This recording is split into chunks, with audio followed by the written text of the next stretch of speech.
Señores, bienvenidos a Baos Radio, el programa de Micaela Tolentino y Rubén Lamarche para todos ustedes, que se transmite por esta su Quisqueya FM 96.1 en su dial, 98.5 en la región del Cibao y en internet estamos en quisqueyafmrd.com. Para retransmisiones estamos en todo el espectro de internet, desde YouTube pasando por Facebook hasta llegar a Spotify. Para retransmisiones estamos en tu plataforma preferida. Hoy yo tengo aquí a Nelson Espinal Báez, a quien llamé. Nelson es un amigo muy querido por mí y por Baos Radio, y a quien llamé para que viniera a compartirnos sus logros profesionales recientes. Él me dijo que él no iba a compartir nada, básicamente dejándome con un palmo de narices. Entonces, ¿por qué? Porque él quiere hablar, él quiere conversar, tomarse un traguito, y eso es, ¿verdad, Nelson? Hablemos de la vida. Sí, hombre. Tú decías fuera de cámara, fuera de audio, fuera de cámara, de que, voy a tratar de citarte, y corrígeme tu cita, decías que un amigo tuyo quiere ser purista con el idioma. Sí. Y no dice Facebook, sino Facebook. ¿Y tú le dijiste? Que él lo que está haciendo no es pronunciándolo en español, que él lo que hace es pronunciarlo en inglés mal dicho. Exacto. Que si él fuera a pronunciarlo en español, él dijera un libro cara. Un libro cara. Ajá. Exactamente. Entonces agregaste en la conversación que teníamos antes de iniciar la importancia de la apertura a los idiomas. Sí. Y todo lo que dijiste en ese el lenguaje, los idiomas, el lenguaje como representación de la realidad. Tú eres lo que dices. Sí. Eres lo que hablas. Eso te permite imaginarte a otros. Entonces, los lenguajes son orgánicos, se van transformando. Hoy se dicen cosas, modismos, que hace 10 años no se decían. Claro. Y así se va nutriendo los lenguajes de otros idiomas, de las migraciones, de todo. Y los lenguajes se van formando a partir de eso.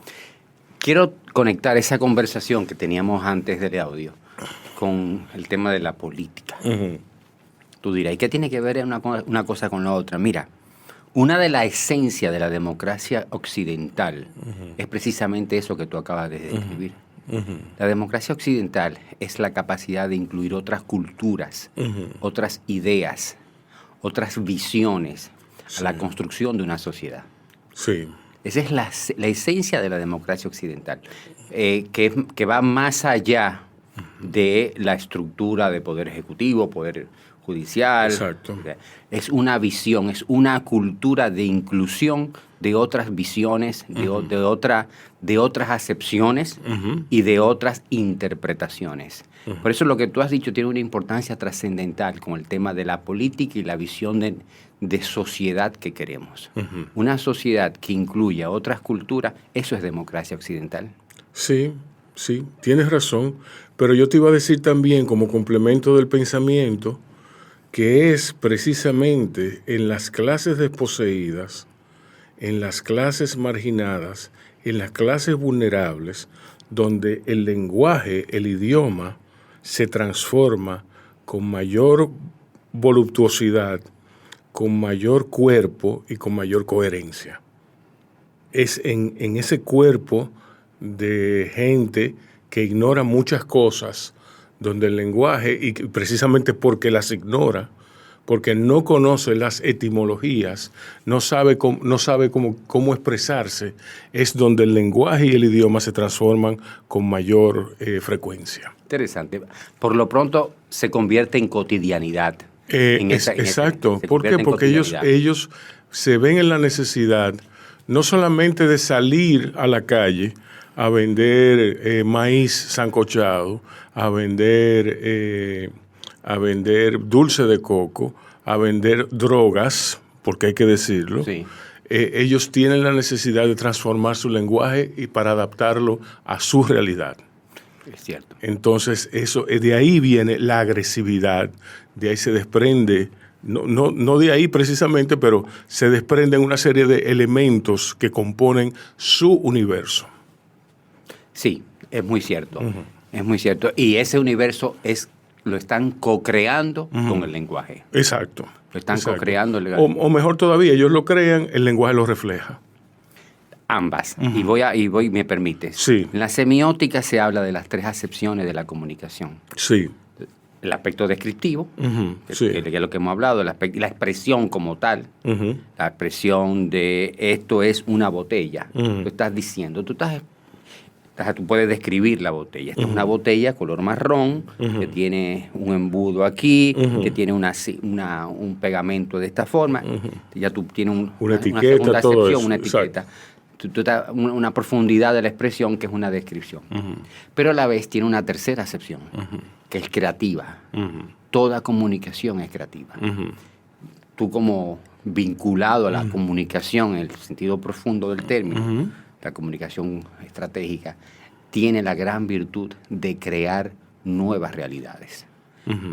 Y cuando decimos o cuando dices que las clases bajas describen una realidad en su cotidianidad, también están construyendo una realidad en su cotidianidad. Porque el lenguaje también es creativo y creador. Exacto. Tener conciencia de esta acepción, de esta dimensión del lenguaje, es tener conciencia del extraordinario poder que tiene la comunicación en el planeta Tierra. Sí. La comunicación en el mundo es creativa. Es creativa. Por eso, los grandes expertos en comunicación, que no lo somos, o yo no lo soy por lo pronto, sencillamente somos estudiosos, lectores de estos temas y de otros. Sí. Los grandes estudiosos saben crear necesidades. La publicidad es una fuente de creación de necesidades. A ti no te interesan unos tenis nuevos, pero de tanto hablarte de los Nike, se te ocurre a ti comprarte unos Nike. ¿Por qué? Porque te creó, entre paréntesis, crear, ¿no? Te creó la necesidad de comprar. Hablando de Nike, en estos días yo iba al supermercado con Armando y yo pedí un taxi en una de las plataformas que tanto se usan hoy por hoy. Me salió un taxista que se llama Nike, Naiky. Me encanta. Sí, me encanta. A mí me encantó, pero al contemplar lo absurdo, yo sabía por dónde venía este muchacho joven, que su papá le pusieron así, y efectivamente, amigo, ¿y ese nombre Nike? ¿De dónde viene? Él me dice, imagínese usted por los tenis. Usted sabe, los viejos de uno le ponen nombre complicado. Y yo no, le ponen nombre complicado, no, le ponen nombre de tenis. Claro. ¿Usted se llama así de verdad? Sí, yo me llamo así. Así está mi acta de nacimiento, Nike. N-A-I. I-K-Y. Eso es como se pronuncia, una onomatopeya. Una onomatopeya. Sí, pues bueno, por decirlo así, por decirlo de una Genial. forma. Sí. Entonces, a mí me dieron ganas. Oye, el día que muera va a ser literal, él colgó los tenis, ¿eh? Bueno. Ay, Dios mío. Bueno, también hay que hacer chistes. Sí, porque el radio oyente quiere también disfrutar. Sí, de lo lúdico, el aspecto lúdico de Bao Radio. A mí eso inmediatamente él me dijo, pero claro, así es que está mi acta de nacimiento. A mí yo comencé a pensar en el sentido del humor del muchacho, el sentido de su realidad, de verse a sí mismo. Él no me lo dijo serio, ni me lo dijo de mala forma, me lo dijo como algo que es. ¿Qué es? En primer lugar, eso es así, yo no tengo la culpa, ya, eso está, el nombre está puesto. Genial. En segundo lugar, me lo dijo con un extremado sentido del buen humor. Eso vale, sobre todo viniendo de un taxista. Claro. Que está manejando a las 12 del día un sábado. ¿Tú me entiendes? Entonces yo evité decirle que eso habla mucho de unos padres, de un padre probablemente, que jugó baloncesto cuando era muchacho. Sí. de un padre que iba a San Lázaro. Que iba a San Lázaro o iba a Mauricio Báez. O en Los Minas. O que quizás jugaba en todos esos sitios, que tenía potencial, soñó con ser jugador de la NBA, pero naturalmente se fueron a pique esos sueños. Sí. Si no, su hijo no se hubiera llamado Nike. No, exacto. Sí. Exacto. Evidentemente, fue un padre con un vínculo fuerte con la cultura norteamericana. Exacto. Porque si no se hubiera llamado Siete Vidas o Campeón. Exacto, sí. Y nadie se llama Siete Vidas Campeón. No. ¿Entiendes? Entonces, para los amables radio oyentes, queremos decirle que en la década de los 80, los tenis dominicanos de mayor reconocimiento público, ¿no? Venta también. Eran sí. Campeón y Siete Vidas. Que eran unos tenis que imitaban a los Converse. Que imitaban a los Converse, que era otro tenis norteamericano de calidad y que era lo que los que jugábamos baloncesto también utilizábamos. Exacto. Entonces, me habla de un padre que quizás fue viajero. Probable. Que vivió 4 o 5 años en Nueva York. Allí hizo un coqueteo más formalón con el baloncesto. Exacto. Pero se fue a pique eso también. Duró una cantidad de años interesante en Nueva York. Nunca aprendió a hablar inglés y se le olvidó el español. Sí.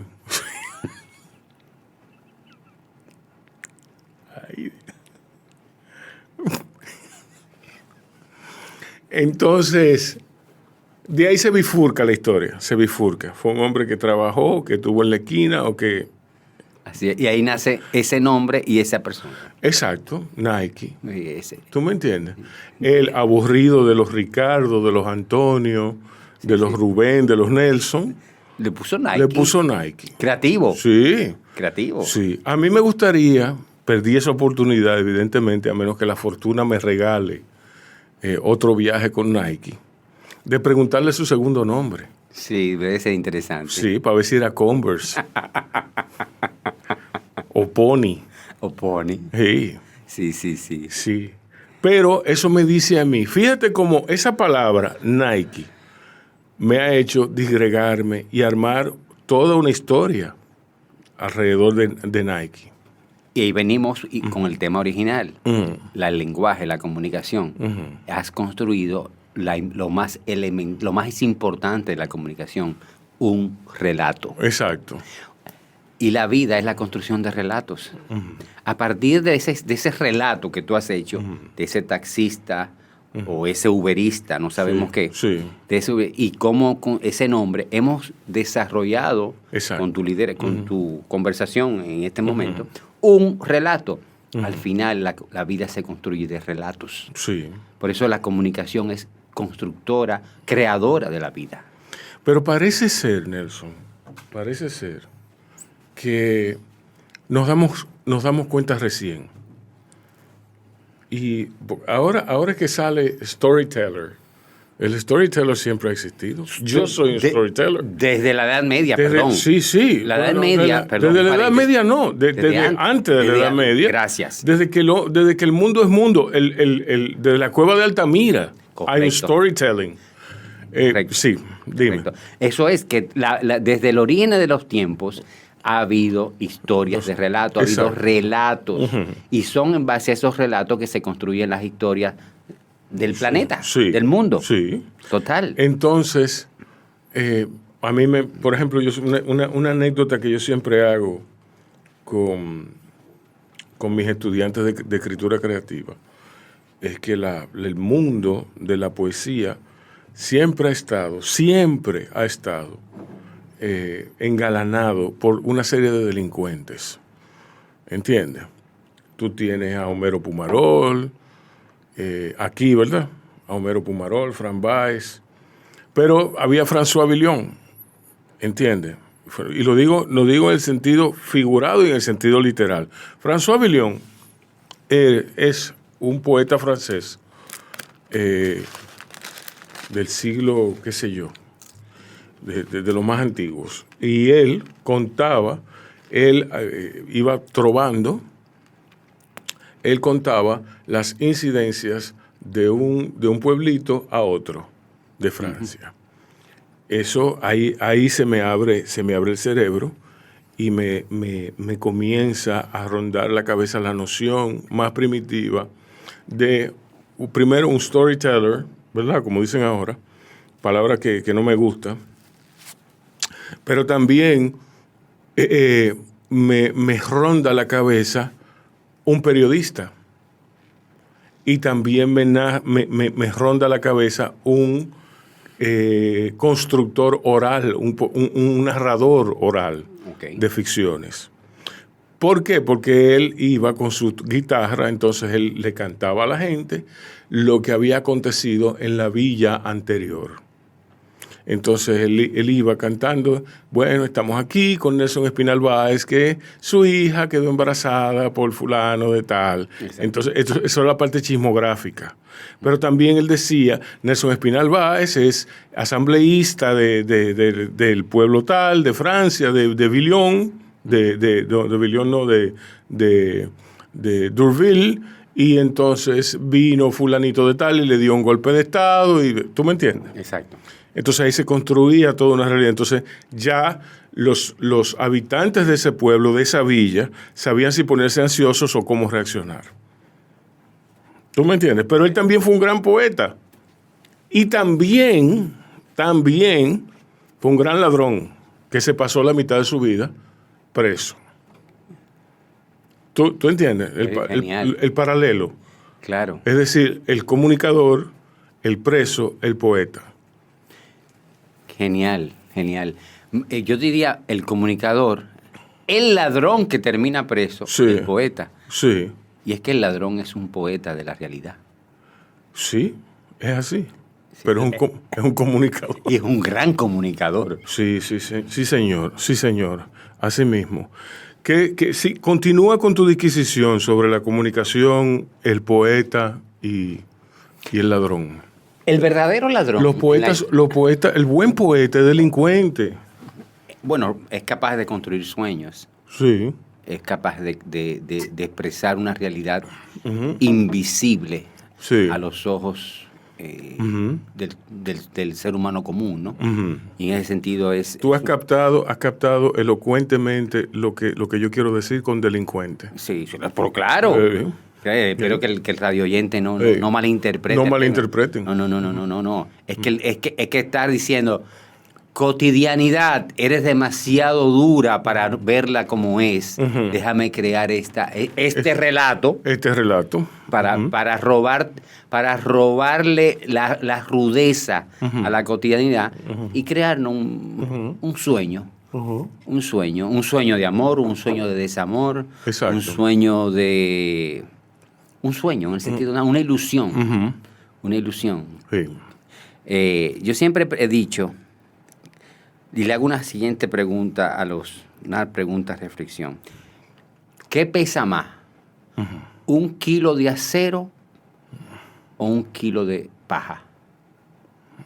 1 kilo de acero, 1 kilo de paja. No es 1 kilo. Es 1 kilo. Es 1 kilo. ¿Qué hace el poeta? El poeta te hace sentir que el kilo de paja pesa más que el kilo de acero. Sí. Así mismo. Esa es la gran virtud del poeta. Óyeme, es imposible un país, una nación, una sociedad, un planeta sin poetas, sin artistas, sin pintores, sin teatro, sin cine, sin cultura, cultura en el sentido amplio, lo que originalmente hablamos. Exacto. O sea, el sentido bien amplio e inclusivo, sí, e incluyente. Hay cultura de negocios, hay cultura deportiva, cultura... Y cultura en el sentido amplio. Es imposible. Es imposible la convivencia humana sin arte. Sí. Es imposible, literal. Sí. Nadie se ha puesto a pensar en eso. Y voy más lejos. Y nadie se ha puesto a pensar que el ministerio más importante de una sociedad, ¿sabe cuál es? Cultura. El Ministerio de Cultura. La cultura es a una sociedad lo que la actitud con C es a un individuo. Sí, así es. La cultura crea nuevas realidades. O destruye o limita las posibilidades de nuevas realidades. Ejemplo, Haití. Sí.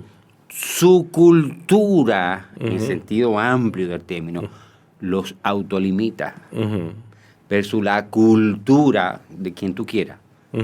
No quiero poner nombre para que no se malinterprete.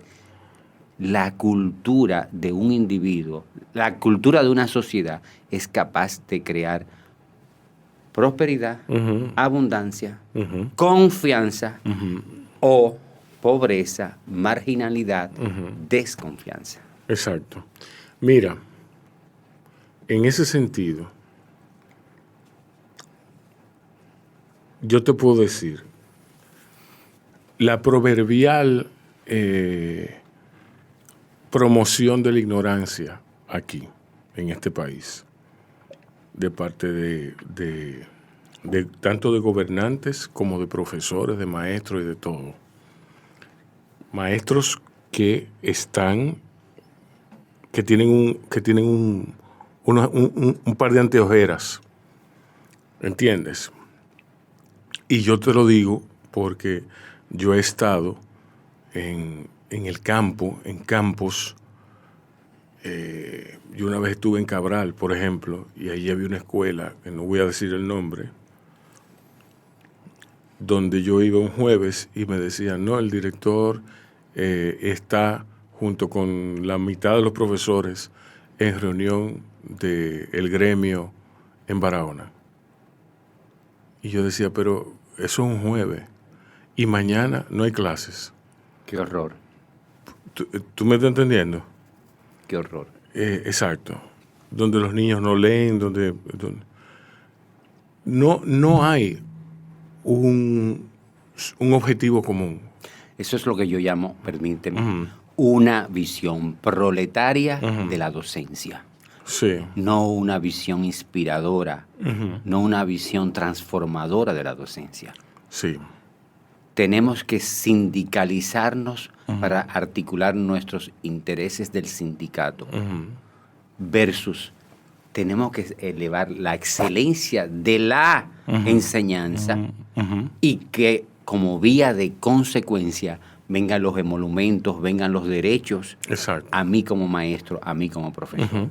Estamos poniendo la carreta delante de los caballos. Exacto. Triste eso. Sí, una triste realidad. ¿Por qué? Porque tú y yo tuvimos maestros y profesores donde ponían la docencia y la decencia en el sentido ético del término, no en el sentido moralista. No, en el sentido ético. De la enseñanza, donde lo importante era ese alumno, lo importante era ese discípulo, ese estudiante.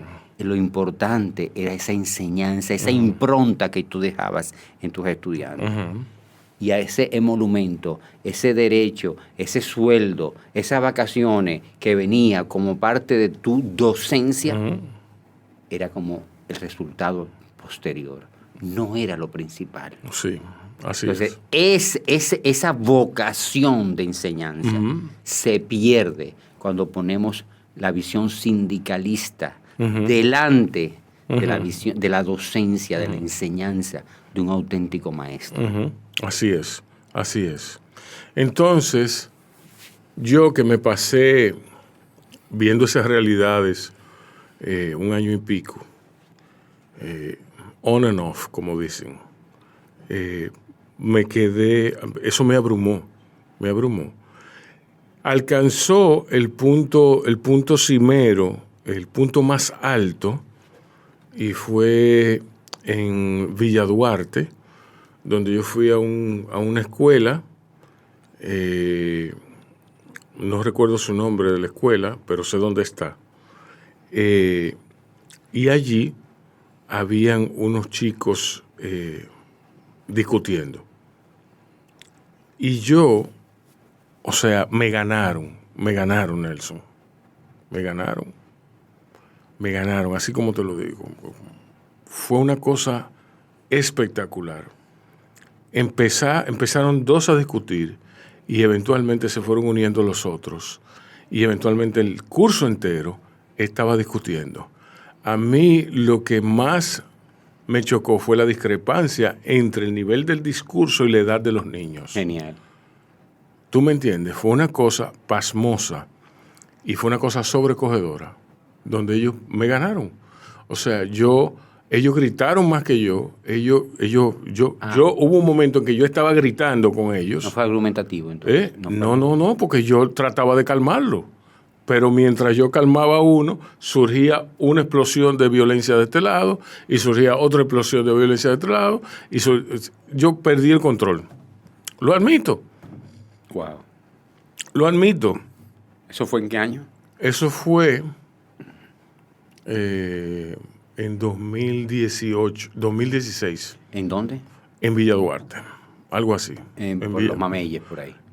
No, en Villa Duarte, cruzando el puente. Sí, los Mameyes, Villa Duarte. Sí, exacto. Yo conozco esa área bastante bien, Sí. porque como tú sabes, con la Fundación Los Seres Sol, que formamos jóvenes de escasos recursos en liderazgo, y yo he trabajado bastante en esa área, Villa Duarte y los Mameyes.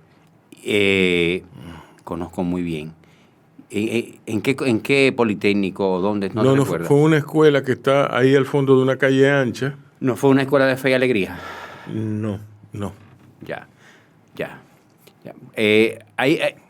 La sociedad dominicana en su base tiene de todo. Uh-huh. Tiene de todo.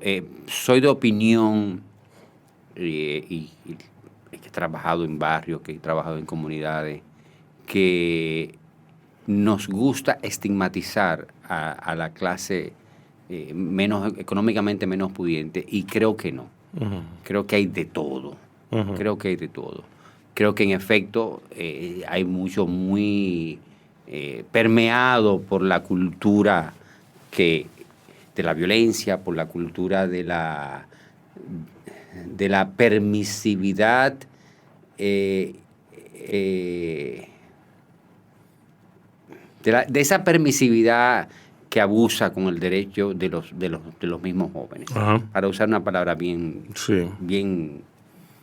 grande, bien abarcadora. Pero hay de todo. Son muchas las madres, los hombres y mujeres que logran apoyar a jóvenes, hombres y mujeres, a que salgan adelante. Claro. Uh-huh.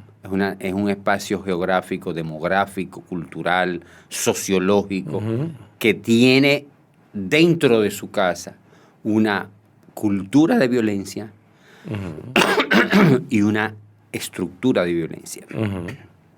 Que tienen violencia cuando antes de levantarse, cuando se levantan en la casa, cuando salen por la puerta, cuando van al colegio, correcto, cuando van a la escuela, la tienen para comprar la merienda en el colegio. Correcto. ¿Tú me entiendes? Exactamente. Lo que llaman brevemente al amable radio oyente, hay que hablar un paréntesis, para que entienda. Existe lo que se llama el mapa de formación de la violencia. Imaginémonos un triángulo aquí, ¿no? Uh-huh. Con líneas intermitentes en el medio. Uh-huh. Aquí arriba está la violencia visible y aquí abajo está la violencia invisible.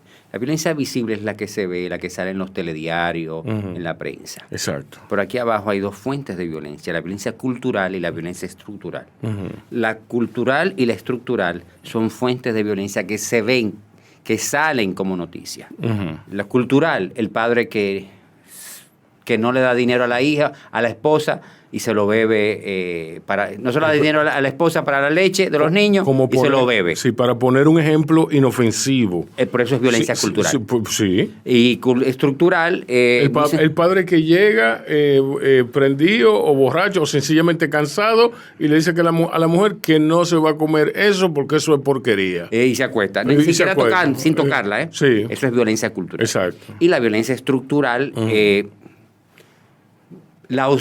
Para que me entienda el amable radio oyente, la ausencia de una escuela en una comunidad de escasos recursos. Uh-huh. Eso es violencia estructural. Sí. Entonces, hay que hablar claro. Nuestras clases económicamente vulnerables sufren más violencia cultural y estructural que el resto de la sociedad dominicana. Sí. Y eso hay que entenderlo. Mucho más. Mucho más que el niño que se educó en una escuela de Piantini y en un edificio de Piantini. Exacto. Porque no lo ven. Eso es real. Uh-huh. Eso es... Estamos describiendo una situación. ¿A qué se debe? Desde 1961 a la fecha, el gran descuido es en inversión social, en políticas públicas de inversión social, inversión en la gente. Suena un poquito política partidista. No, es real. Es real. No hemos invertido lo suficiente en la gente. En la gente, en la sociedad. Entonces, sí hemos tenido mucho crecimiento económico, pero hemos tenido bajo desarrollo como sociedad. Esa marginalidad, eso ha construido una marginalidad, y esa marginalidad se ha ido expandiendo cada vez más. Hace 45, 50 años, los marginados era un X% de la sociedad. Hoy ese X% ha ido creciendo. Eso es la esencia, desde mi punto de vista, de ese problema. O sea, no hemos tenido desde el 66 en adelante, 1966 en adelante, porque desde el 61 al 66 tuvimos revolución, tuvimos gobierno provisional, golpe de Estado, etcétera. Ahí no podíamos decir que podíamos construir políticas públicas. No, porque fueron 4 o 5 años de revoluciones, sí, de gobiernos de 7 meses, de golpe de Estado. A partir del 66. Hubo una época en que América Latina. A partir del 66 es que cuando se introduce, cuando empieza el gobierno del doctor Balaguer, entonces empieza a crecer la sociedad dominicana y el círculo de pobreza empieza a ensancharse poco a poco. Y hoy tenemos una estructura de violencia y una cultura de violencia bastante importante. Exacto. Pero ¿por qué tú crees que Balaguer, que en estos días cumplió años de muerte? 20 años. Sí. Yo lo celebré con una cerveza, que yo no bebo cerveza. Sí. Pero bueno, vamos a dejarlo ahí.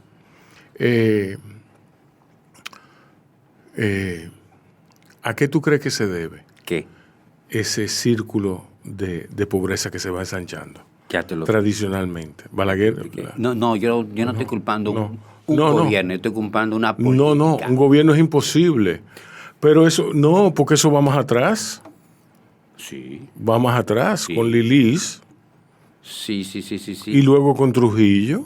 Sí, estamos de acuerdo. Sí, es cierto. Pero quiero nada más, nada más quise reflejar en este análisis la última parte de nuestra democracia, del 66 a la fecha, para ponerlo bien presente, sí. Para ponerlo bien aplatanado, bien bajado a tierra. Sí. Porque en efecto, sí, desde el origen de la construcción de la República en 1844 ha sido así. Sí. Es real. Ha sido así.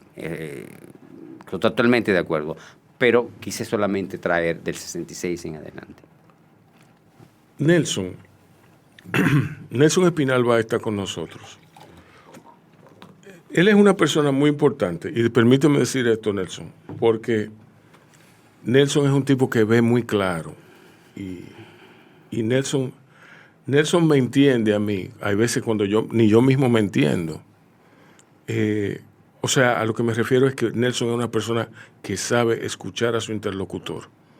Y que tiene el talento de traerle luces cuando tú mismo, hay veces que tú mismo le estás conversando algo y mira, yo me perdí, él te repite lo que tú estabas diciendo. Y te trae como que te aterriza. Y yo me siento muy agradecido de su amistad. Una amistad instantánea, que surgió instantáneamente. Así es. A raíz de un cliente común. Sí. Un inolvidable e impenitente cliente. Era cliente tuyo. Okay. Tú fuiste a dar la asesoría, yo estaba presente. Es cierto. Sí, era mi empleador. Okay. Sí, un empleador de esos fabulosos. Furtivo. Sí, un furtivo que de los que te adoptan como empleado sencillamente para decirle que no a todos tus proyectos. Sí. Nelson Espinal Báez in the house. Bien. Bien. Ey. ¿Viste? Me gustó. Sí, Me gustó. señor. Sí, señor.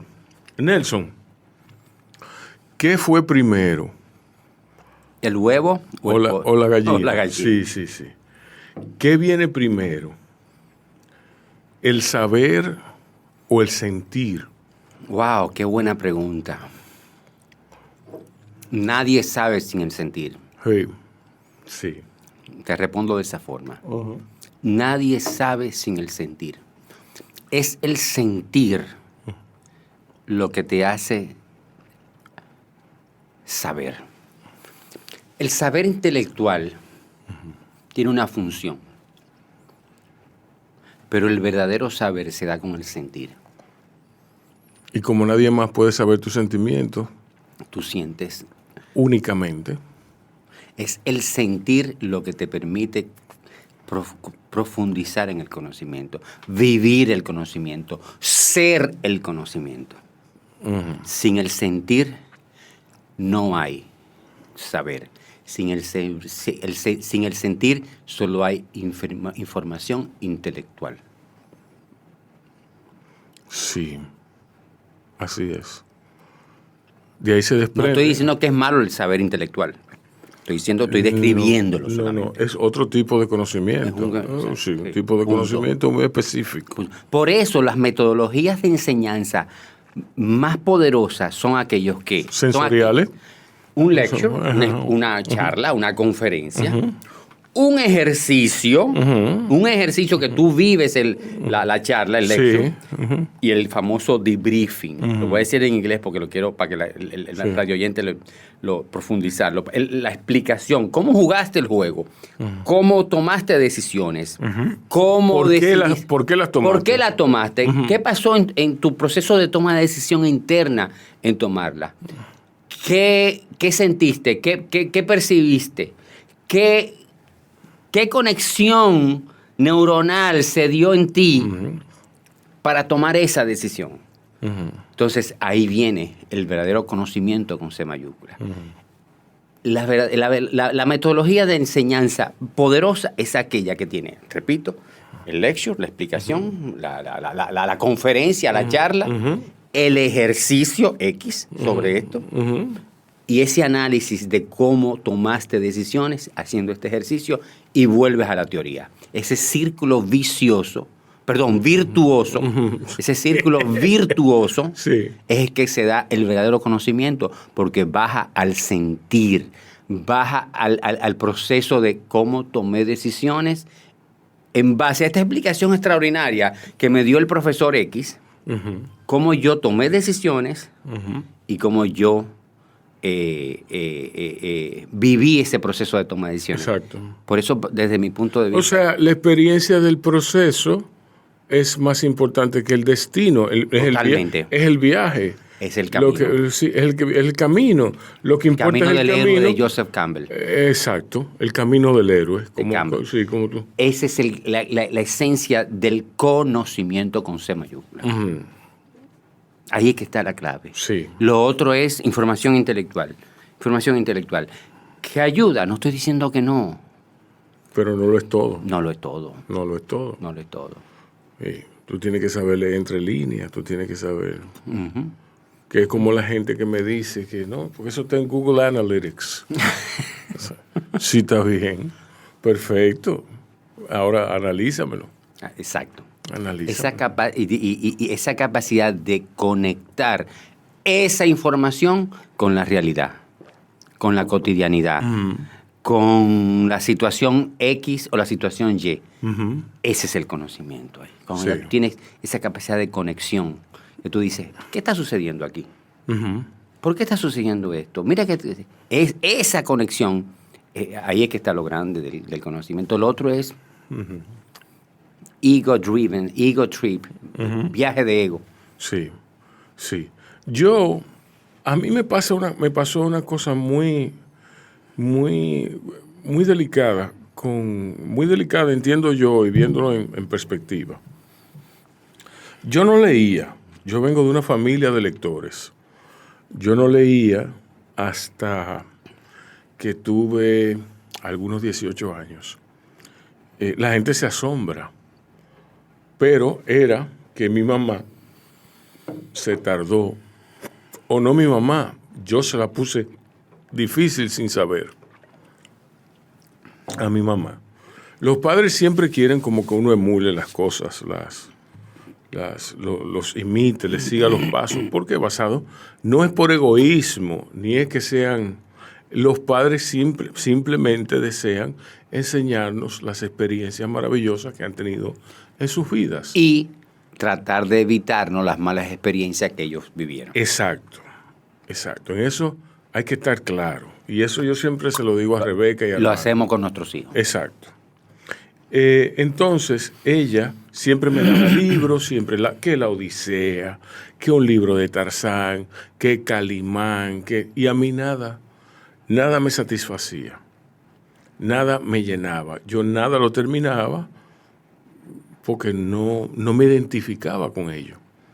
Yo estaba en un momento de mi vida, 18 años, muchacho en la flor de su juventud, la testosterona a 1000. Entonces ella me dio un libro que yo he comprobado al paso del tiempo que es muy malo. Pero que me sirvió como trampolín. Vendaval, de Alberto Vázquez Figueroa. Es un libro, irónicamente, escrito por un español sobre la Revolución de Abril. Ajá. Es un drama, libro super cursi, buenos diálogos, eso sí.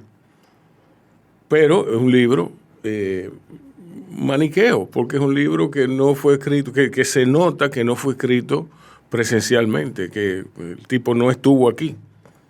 Pero bueno, entonces yo leí ese libro, me lo tragué, y de ahí no pude parar. Conformé mi bibliotequita, un pequeño librero. Mi mamá tenía su librero, yo tenía el mío. Y poco a poco eso fue creciendo y de ahí en adelante se fijó en mí el ser escritor o ser un storyteller. Me gusta más. ¿Te gusta más a ti? Sí. ¿De verdad? ¿Y por qué? ¿Por qué? Porque la vida se construye de relatos. Sí, Rubén. de eso vamos a hablar ahora. Porque hay muchas formas de relatar. Sí. Hay muchas formas. Vamos a hablar de las prácticamente infinitas formas De relatar. de relatar. Entonces, yo de ahí arranqué en un spree, como dicen los gringos. Yo leía incansablemente de todo. Ensayo, novela, poesía, ciencia ficción. Era un lector voraz. Y a mí, ¿qué yo aprendí de eso? Primero, que la información no envanece, pero tampoco adorna. Sencillamente es información. Sencillamente es información. Bravo. Información. Es sencillamente información. Punto. Ahora, ¿qué tú haces con ella? Correcto. Exacto. ¿Qué tú haces con esa información? Eso es otra cosa. En segundo lugar, lo que tú sientes, esa lágrima derramada por una escena de un libro, de una novela, o un poema, o sencillamente en un ensayo, una crónica periodística, no son lágrimas que van a caer en terreno baldío. Son lágrimas que van a dar sus frutos. Eso del lado, por así decirlo, por falta de un mejor término, romántico. En tercer lugar, la experiencia no se nutre de los libros leídos. La experiencia se nutre de la vida. O de los libros vividos.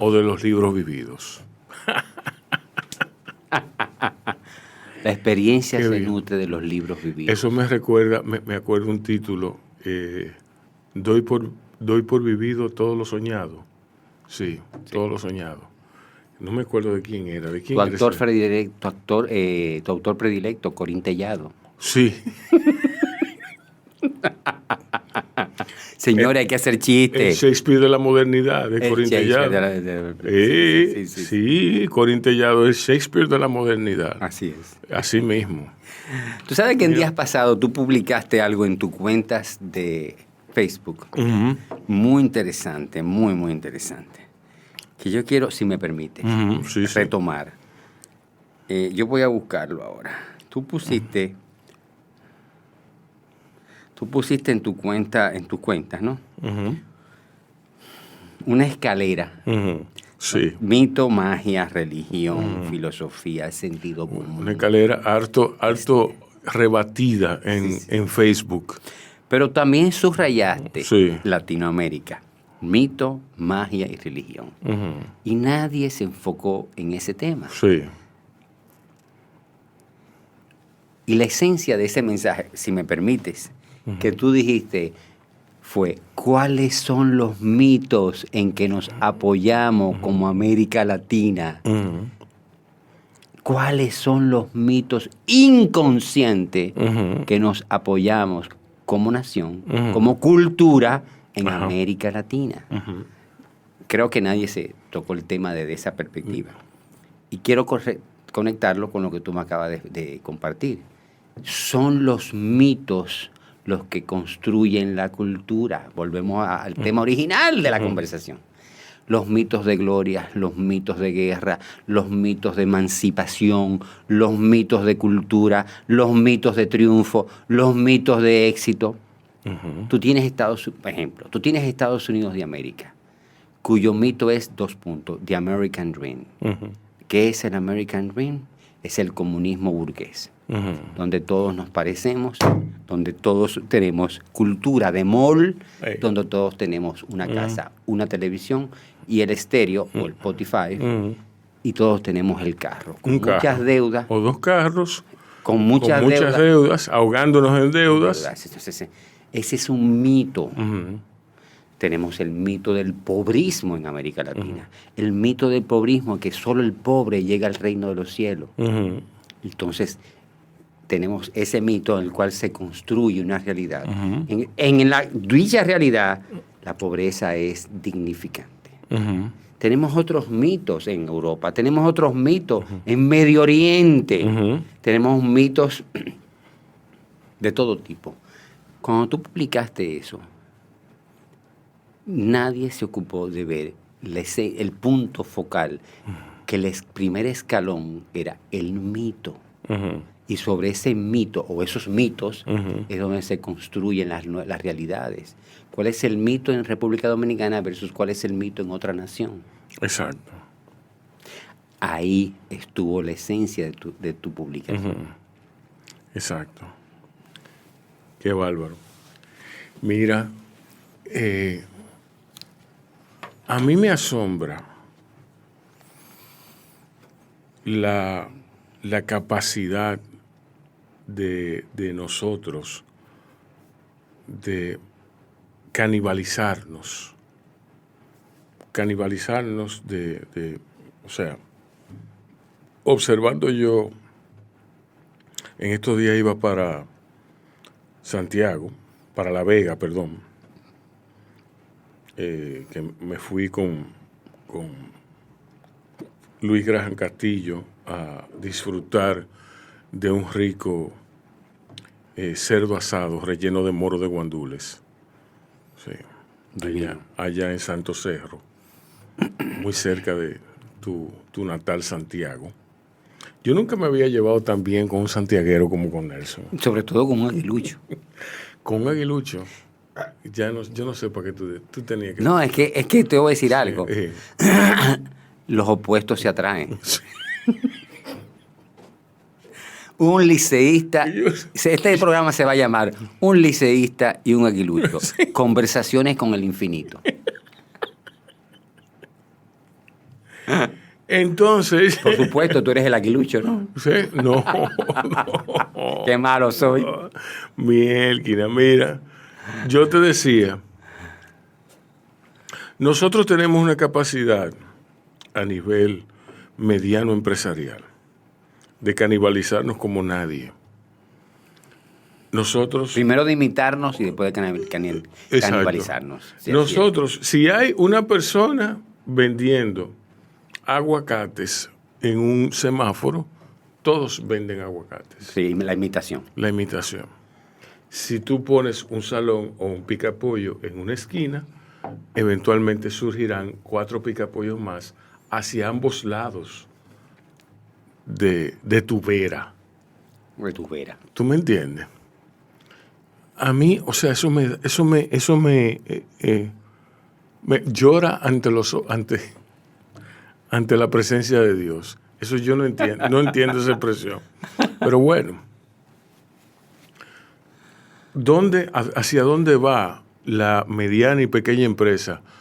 Muchas veces, lo digo en un alto porcentaje de las ocasiones, llevadas por mujeres emprendedoras valientes, ¿entiendes? Valientes, que se tiran una deuda sobre las espaldas, se tiran la manutención de su casa, muchas veces son solteras, muchas veces tienen maridos. La salonera.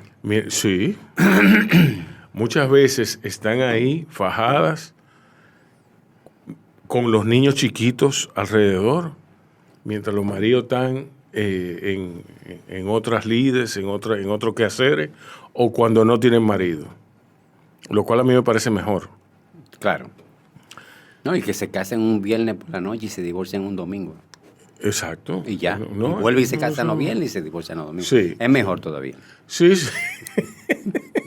Porque así, el tipo suelta los cuartos. Claro. Sí, sí. Tú que has viajado mucho a Nueva York y que es una sociedad fascinante. Eso se traduce en Nueva York también. Y ahí es que voy. Sí. Ahí es que voy.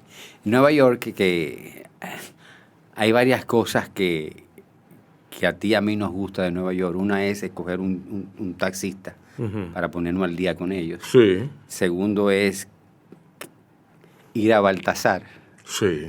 Y tercero, Ey. ir a Baltasar. Y tercero, caminar por el Washington High y ver cómo nuestros dominicanos se articulan en esa sociedad.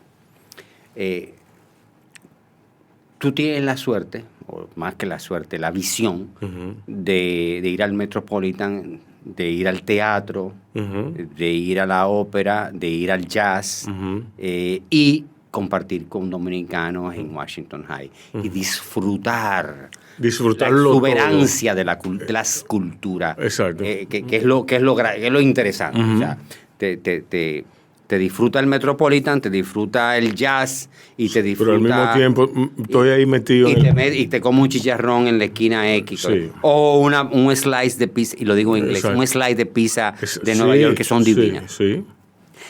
Se replica, eso que tú estás describiendo se replica en Nueva York. Con la distinción... Dicho sea de paso, entre paréntesis, que es otra pizza. Que es otra, sí. Es otra pizza. La pizza de Nueva York La pizza de Nueva York es otra pizza. La mejor pizza del planeta Tierra es la de Nueva York. No hay. Fabricio Paulucci, ¿tú oíste eso? Ay, no. Sí. La de clase aparte. Sí. Sígueme diciendo, Nelson. Me bebo la exuberancia, todo eso. Es que tú gozas del verdadero Nueva York. Sí. Tú disfrutas. Nueva York es desde Manhattan hasta Washington High. Desde Harlem hasta... El East Side, el West Side. El West Side. No, desde South Street Seaport hasta lo más alto de Manhattan, donde Manhattan se rompe con el Bronx, que dicen que sigue Manhattan después que tú cruces el puente. Sí. Sigue hasta los 130. Y ese es el Nueva York. Ese es el Nueva York que nos gusta. Sí. Ese es el Nueva York que nos arroba, que disfrutamos. Como tú describías, coño, me encontré en una esquina con 3 tigres fumando marihuana y vaina. Ese es el Nueva York interesante. Es el Nueva York cosmopolita, es el Nueva York exuberante, es el Nueva York